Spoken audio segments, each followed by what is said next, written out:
নমস্কার বন্ধুরা। কালকে আমাদের বাড়ি কার্তিক পুজো, আমারই কার্তিক পুজো। তো কার্তিক পুজোর কতদূর জোগাড় বাড়ির লোক করেছে, আমি তো দোকানে থাকি, আমি তো সেভাবে করতে পারি না, যতটুকু পেরেছি করেছি। বাড়ির লোকের যে সমস্ত জোগাড়গুলো থাকে সেগুলো ওরাই আয়োজন করেছে। তো দেখো কতদূর কি এগোলো, তোমাদের সেটাই আমি দেখাবো। এই যে এখানে হচ্ছে আমাদের মেন ঠাকুরটা বসবে, কার্তিক ঠাকুর।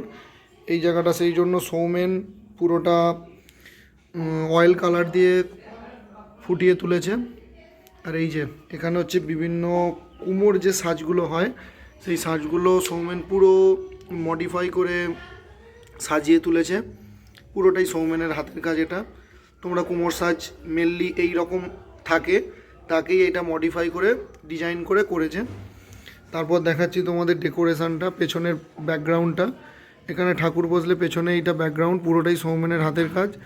সৌমেনই পুরো ডেকোরেশানটা করে। সে আমাদের সরস্বতী পুজো বলো বা বাড়ির যে কোনো অনুষ্ঠান, এ দেখো পুরোটা ডেকোরেশান সৌমেনই করেছে। এই যে পুরোটা দেখতে পাচ্ছ।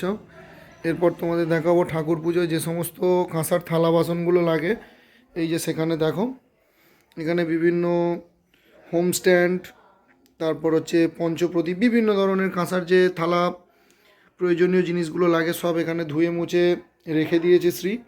তারপরে দেখো এই যে গামলিতে রয়েছে বিভিন্ন ধরনের ফল, আজকে বাজার থেকে কাকু নিয়ে এসে সব এখানে রেখে দিয়েছে। ঠাকুরের প্রয়োজনীয় যাবতীয় কিছু জিনিস সব মোটামুটি রেডি করে রেখে দিয়েছে। এই যে চলো আজকে এই পর্যন্তই ভিডিওটা রইল। আবার কালকে তোমাদের ভিডিওর মাধ্যমে আপডেট দেব এবং নতুন ভিডিও দেব। ঠিক আছে, চলো বাই।